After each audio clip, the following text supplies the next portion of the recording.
இந்த வீடியோ வந்து last Wednesday எடுத்தது. ஸோ பெரியவனுக்கு கொஞ்சம் உடம்பு சரியில்லாமல் வீட்டில் தான் இருக்கான். அவனுக்கான ரெசிபி தான் அது. மீன் குழம்பு வறுவல் அவனுக்கு ரொம்ப பிடிக்கும். ஸோ அன்றைக்கி நாங்கள் எடுத்துக்கிட்டது எங்களுக்கு பிடிச்ச மத்தி மீன் தான். குழம்பு வந்து வைக்கிறதுக்கு நல்லெண்ணெய் விட்டு கடுகு, வெந்தயம், கருவேப்பிலை இந்த பேஸ்ட் வந்து தனியாக வறுத்து அரைக்கணும்.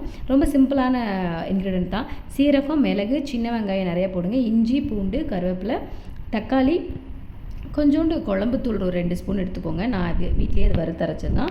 அவ்வளோதான். அந்த பேஸ்ட்டை கொட்டி புளி தண்ணியை ஊற்றி அதுவும் வற்ற விட்டுட்டு மீனில் வந்து நீங்கள் கழுவி ஆட் பண்ணிங்கன்னா போதும். அது வெந்து வர்றதுக்கு ஒரு 5 மினிட்ஸ் தான் ஆகும். அவ்வளோதான். சூப்பரான மீன் குழம்பு ரெடி. இது வந்து கடலெண்ணெய் பொரிக்கிறதுக்காக எடுத்திருக்கேன். நாங்கள் வந்து மேக்ஸிமம் மீன் பொரிக்கிறது கடலெண்ணெய், தேங்காய் தான் யூஸ் பண்ணுவேன். இன்றைக்கி நான் எடுத்த மீன் வந்து நெத்திலி. பெரிய நெத்திலியாக கிடச்சிருந்தது. நெத்திலி வந்து பசங்க அப்படியே கடிச்சு சாப்பிடுவாங்க. அவனுக்கு அதுக்காக நான் எடுத்திருந்தேன். பெரியவனுக்கும் அது ரொம்ப பிடிக்கும். ஸோ அவ்வளோதான் இன்றைக்கான ரெசிபி. அவனுக்கு பிடிச்சது தான் மீன் குழம்பு, நெத்திலி மீன் ஃப்ரை. வீடியோ பிடிச்சிருந்தால் லைக் பண்ணுங்கள், ஷேர் பண்ணுங்கள், சப்ஸ்கிரைப்